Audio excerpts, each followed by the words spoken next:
Hey, hi. I hope your Easter was good. Today, we are going to be answering Google's top 5 most searched questions for living in a van.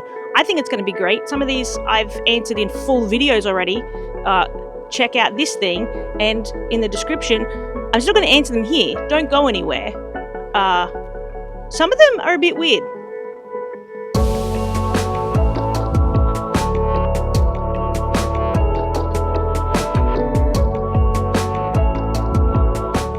Hope you guys have had a great Easter. I have. I was pet sitting for my brother, so I'm in a house for the whole weekend. Oh! Yeah, I've come out of the house to film this. Well, we'll go in the house and answer a few of these questions, but I thought it'd be fitting to do the intro in the van. Our questions are: how do you make money while living on the road? Where do you shower and use the bathroom? How do you find a safe and legal places to park overnight? How do you handle staying connected with internet access? Is van life lonely? And how do you manage social connections? We're going to be answering all of these questions in as much detail as possible. Some of these questions we've actually already answered in way too much detail in previous videos. I'm still going to answer them here, but if you want more detail, I'll make sure that little thing goes up in that corner. All right, let's get into question number 1. Now, I think the first one, our very first question is basically, how do you make money? And I think that that's going to be most fitting to answer physically in the van. So we're just going to go straight into that. You don't. No, you can. That's such a weird way of introing that. Okay, to be honest with you, it doesn't have to change. You can live in a van and still work your normal jobs. That's fine. It just depends on how you want to live your van life. And I think that that's the question. Most people, when they ask, how do you earn money while living in a van? They don't understand that the van is just a replacement for your house. You know, you're just sick of paying rent, you can't afford rent, you're sick of being in that system, being in that cycle. And so you just decided to live in a van and just nope out of that system completely. You can still have a normal job, and there are so many people that do have normal jobs that live in a van. Personally, my answer to this is I work very temporary in childcare. Childcare is an industry, in Australia at least, that is in desperate need of educators. So I work with an agency that does emergency relief for childcare centres that don't have enough teachers for the day. So I can get a job almost anywhere. I personally don't need that much money. So 1-2 days a week tops is really all I need. And sometimes I just don't want to work. And so I just have like a really thin week. Like I don't order expensive foods. I don't get like my treat foods. Like I make my own flatbread those weeks. You know what I mean? Instead of like buying garlic naans, I make my own out of flour. So those weeks that I don't want to work, I have restrictions on myself to give myself that. It's give and take. So realistically, how do you earn a living while being in a van? How do you earn a living while being in a house?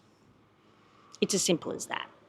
If you're traveling and you want that kind of Instagram lifestyle, selfie kind of van life experience, then yeah, I personally think that's a lot harder.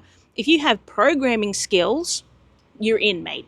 Those programming is like one of the biggest things that you can do remotely because it has nothing to do with you physically being there. And the people that hired you to do programming just want you to write code and then pay you. That's it. That's all they want, is just for you to write code and then leave. It just depends on kind of what you're okay doing.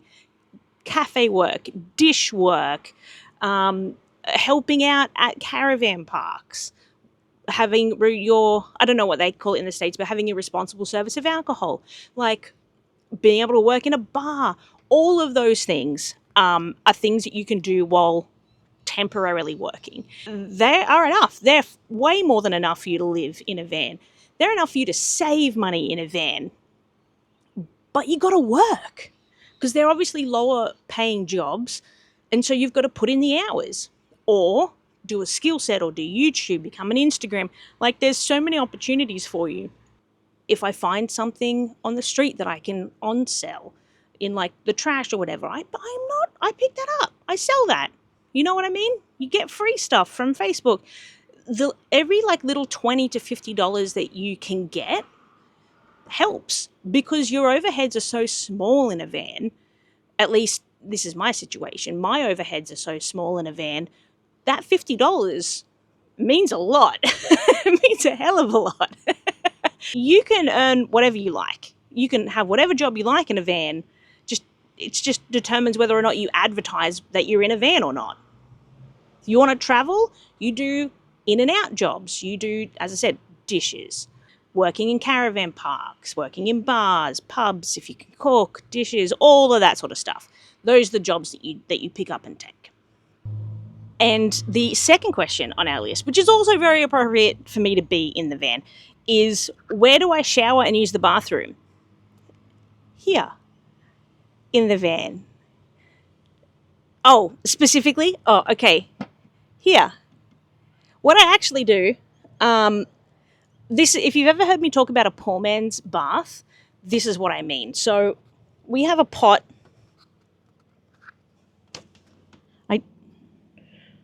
I don't know where our pot is. Hang on.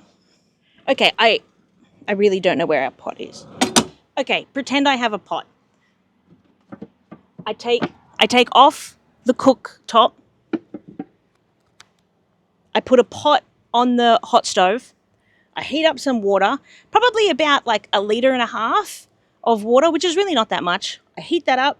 I have 2 flannels, like 2 washcloths, one for my body and then one for my bits, you know. I don't need to go into more detail. One for my body, one for my bits, to keep those things separate. And I wash this way. I give myself a nice warm wipe down. And I got to be honest with you, it's super relaxing. And because you're not drenched in water, you don't have to dry off. I don't know, look, if it's one thing I'm learning from these YouTube videos, it's that how I feel is really not that unique. So I'm going to go out and assume that for most of you, the most annoying part of having a shower is the drying process. I hate it. It's a pain for me. Such a pain. I don't like that process. Of course, I do it, but I just don't like it. So when I have a poor man's bath, pot heating up on the stove, flannels, wiping myself down, wiping myself down, I love that. It's super relaxing because you can make the water really hot, and the flannel obviously gets really hot because of that. And it's so relaxing on your shoulders and your arms and your legs. It's just like a whole body hot water massage. That's how I feel about it. I absolutely love it. We also have a shower awning out the front. On the side of the van, we have a shower awning. And Elise prefers that. So Elise usually has essentially outdoor showers in the shower awning. Same sort of thing. We heat up some water. She goes through a lot more water because she has an actual shower. We have a 12-volt shower, which I'll show you from Companion. I'll put a link in the description. Goes through a lot more water though. So if we were anywhere, any kind of remote, we wouldn't be able to do that. So she goes through about 20 liters of water for her shower versus my like 1.5. But she actually kind of likes the cold showers. We do heat up the water a little bit just so it's not like icy. So the water's probably like 20, 26 degrees, which is honestly how she'd love it. So we do have that as well. So we do have the outdoor shower awning, and I prefer the poor man's bath. And our toilet is, they've got our food here, and it's actually just off camera, just over here. It slides out into where my feet are right now, and I'll show you this in more detail. It slides out, and then that's where we go to the toilet. We have a regular camping toilet. Have to be comfortable pooping in front of each other because, you can almost touch each other from the toilet. So you got to be. We do other toilets opportunistically, either at a rest stop or at a shopping centre or at, parks and things like that. Hey, we're in the house now. Movie magic. The other question was, how do you stay connected while we're on the road? SIM cards. It's that. But honestly, I don't really understand people that ask that. Like, why is that the top search thing? It's either going to be like mobile SIM cards or Starlink. Like, those are the two options. Pretty much exclusively the two options. There's no other kind of I mean, I guess you could like jump from like internet cafe to from internet cafes, but like, you've got a mobile phone, and if you're van lifing without a mobile phone, that's really dangerous, and you probably shouldn't be doing that. But so I use a 5G SIM card, which I'll show you here. Insert me explaining my 5G SIM card. That's how I get internet. I'd love Starlink, but as I said, I can't really afford it because I don't want to work. And I think that that's fair. Starlink will get cheaper as time goes on, you know what I mean? And the benefits of it will get cheaper, and you'll be able to use it more when you're moving and things like that. So I think Starlink is going to be the way things go, honestly, like within the next 2 years. Next 2 years, pretty much anyone that is moving at all is going to be on Starlink. It's just too good of a service. What SIM card you get is completely up to where you're at. I use a company called Felix. It's $40 for unlimited, 4G. And it is 4G, not 5G. There is a speed difference. I'm capped at 20 megabits. So that's 2 megabytes, which is really not fast. It's not fast at all. But the trade-off is that it's unlimited internet. So I don't have to worry about how big my YouTube uploads are. If a new game came out, if I wanted to download and re-download a game, I don't have to worry about those things. The data. I'm going to reach the cap limit. The data. It wasn't like that, but it was a little bit, you know what I mean? So now I have unlimited data, and that's nice. That makes me feel good. That's why I have it. I'm outside in the backyard. I hope you enjoy it. Our next question for our 5 little Google questions is, how do you find a safe and legal place to park? That was it. Honestly, this one I think is pretty self-explanatory. Read the signs as you enter a park. Read the signs as you enter a green space. And obey those rules. That's the easiest bit. Check the vibe. If it feels off, just go somewhere else. It's not worth it. You know what I mean? I have a full 30-minute video about how I choose to sleep in car parks. I'll make sure it's linked up the top here and in the description below. This bit here opens in a new tab. So if you're interested, open that. That'll pause, watch this one, and then go and watch that one. Yeah, I try to make sure that I pick places that are frequented, but not a lot. So you want foot traffic, but you don't want foot traffic that is constant, that is going to report you for taking a car park too long or essentially anything like that. So make sure that you follow your local laws, you check to make sure that you're allowed in that car park overnight. Otherwise, I like shopping centres, honestly. This is a nice and easy one. I like shopping centres. You can get escorted off shopping centres if the shopping centre does report you to the police for trespass. But if you want to check out how I pick out shopping centres to park in, as I said, click that little link up there or check the description after the video. I actually probably will make that video as our end title screen, I think, as well. So check it out. Let me know what you think on that video. Either way, on to our next question. Hey. Didn't think we'd be filming here, but we are. This was Elise's idea. I'm going to let you know that straight off the bat. This is Elise's idea. She's the freak, not me. Okay, number one. Not number one. Our last question is, how do I manage social connections and basically stay in touch with people? Honestly, I don't. Okay, so this is the one that I feel like is really hard for me to answer and something that's going to be unique to you personally, because am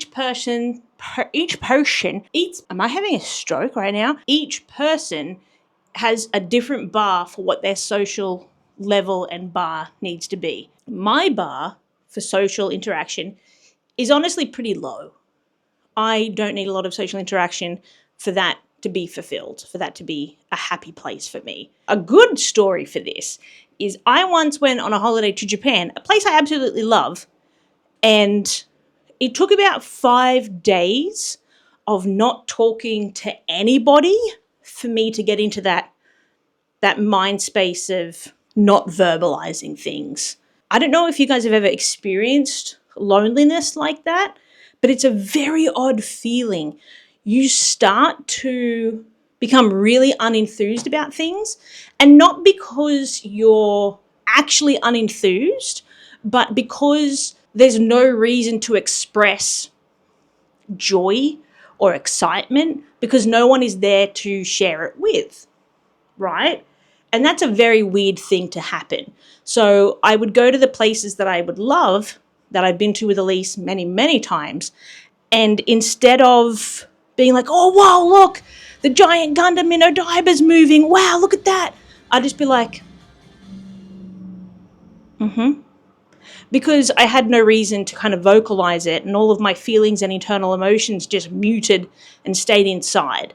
For me, managing my kind of social connection bar, one of the biggest ways I do that is with you guys. I make these videos. I talk to people. I used to stream a lot of video games on Twitch. I don't do that anymore. Don't look it up. I mean, you can, but I just don't. There's no point. And that used to give me a lot of social fulfillment, talking to people. But even pretending to talk to people, for me personally, gives me enough social fulfillment. Obviously, I've got Elise in the van. I've got a dog. I hang out with my brother a lot. And that's because I'm close. If I'm not close or keep these people front of mind, I will honestly never talk to them. I have to set calendar reminders to call my dad. And even then, like, it's been too long since I've called him. I should call him. It's Easter. Calling your family members, talking to them, scheduling time to talk to them, online video games, making YouTube content, streaming, all of these things. The bigger one would be online gaming and using voice chat. Getting out there, joining Facebook groups is another way of being social while you're in a van, and moving around. And I think that that's the biggest one that most people are wanting the question of. Facebook groups, van life meetups and things like that are probably some of the biggest, best ways that you're going to find people that are interested in the things that you're interested in, which is kind of what friends are. People interested in the same things that aren't, when they aren't jerks about it. That's all you really want. Staying connected with family and friends is relatively easy, making sure you call them, sharing things on Facebook, and then while you're on the road, making friends, Facebook groups, attending meetups and things like that would be how I would do it if I felt like I was a normal person. But I'm not. So I talk to a camera, and that gives me enough social fulfillment, along with Elise and Nana, who is laying down here just off camera screen here. So yeah, and those are the 5 questions. Those are the 5 most asked questions on YouTube about living in a van and doing van life. I hope I answered some questions for you. If you would like more in-depth questions, answers, let me know in the comments below, and I'll do my best to answer them for you. I hope this video has been informative for you, and please click that little thing over there and check out how I choose which car parks to sleep at when I am in my van. Thank you for house sitting, or keeping me company while I'm house sitting for my brother. Sunny, come here. Oh, this is the little puppers that I am looking after. This is Sunny. Hey, Sunny dog. Hey, Sunny dog. Sunny is a beautiful Jack Russell, as I said in some of the B-roll.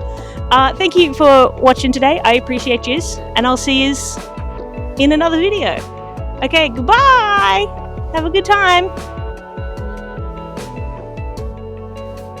Goodbye. Goodbye. Have a good time. Bye. Goodbye.